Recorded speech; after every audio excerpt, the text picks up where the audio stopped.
So another topic people ask about is what kind of reports do they need to generate? What kind of forms? What are some very initial introductory things people need when they're setting up their business financials? This video is brought to you by EpiPies Academy.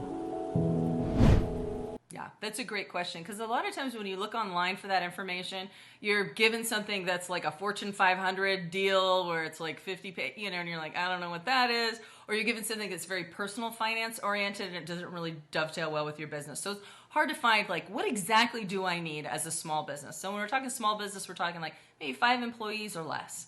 And I advocate that you do just a simple profit and loss. And if you are either a new business or you haven't done profit and losses, consistently yet, where you're really looking at them, I say weekly for the first 4 weeks. So ask for a commitment of 4 weeks, where you're giving yourself 1 hour each week to look at your profit and loss. Because your profit and loss contains a lot of really good information that can help you guide your business. So we want to do it weekly the first 4 weeks because we're getting familiar with it. And then after that, you can go to monthly. And then a lot of times you're making a big financial decision, you're going to want to go back, and look at it a little bit more frequently because you're trying to see some trends here. So it's almost like I liken it to a marriage. I've been married almost 20 years. You can't show up on your anniversary and say, hey, baby, let's have a marriage. You got to have a marriage every day, right? You got to look at your profit and loss consistently so you can start to see those trends, so you can build that relationship with your financials where you know what's going on in your business. So you want to get that profit and loss generated weekly for the first 4 weeks and then monthly after that. Now, once you have it, a lot of people just go, okay, awesome, I have it, or they'll receive it via email from their bookkeeper and they'll just file it in the folder. I want you to print it out. Print it out, and I want you to set a timer and spend an hour with it. And I want you to review it. I want you to look at it. Then I want you to put it aside, and I want you to just think. I want you to just let your mind freewheel about what's in there.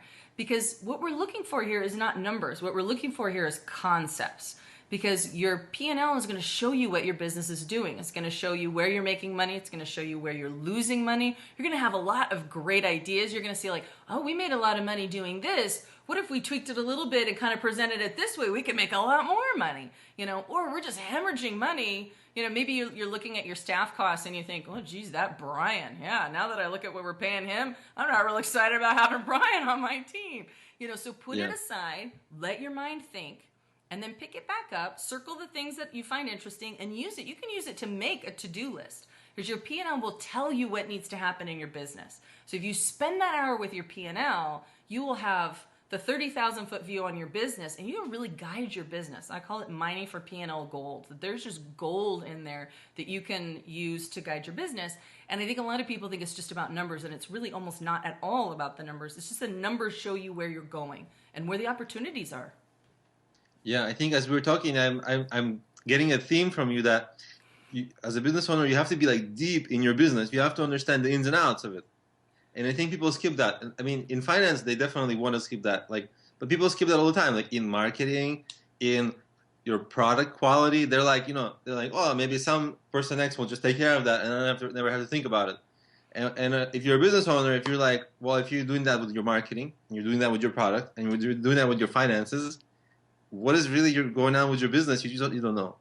Well, it's interesting too. I read Branson's autobiography, and when he does this in a lot of his businesses, but he flies Virgin Air and makes notes. He talks to the stewardesses. I mean, he knows what's going on. I guarantee he knows what's going on with the P&L, but he knows what's going on in every piece of that business. That's why he's successful. You can't outsource that stuff. Nobody cares like you do, and nobody has your vision.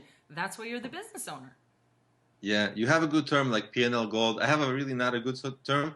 I call it put your nose in it. Yeah, well, that sounds gross, but yeah. I'm going to come up with better terms. You need a better one than that. It just reminds me of horses, like when you're riding and one puts their nose in the other one's tail. I think so many bad connotations can come of that. Yeah, it's not good. Work on that a little bit, Alex. I use it internally for my own thinking, but I need to work on that. Yeah. It's very descriptive, though. Very descriptive. Yeah, so maybe there's some poetry in there somehow. Poetry. Hey, why not?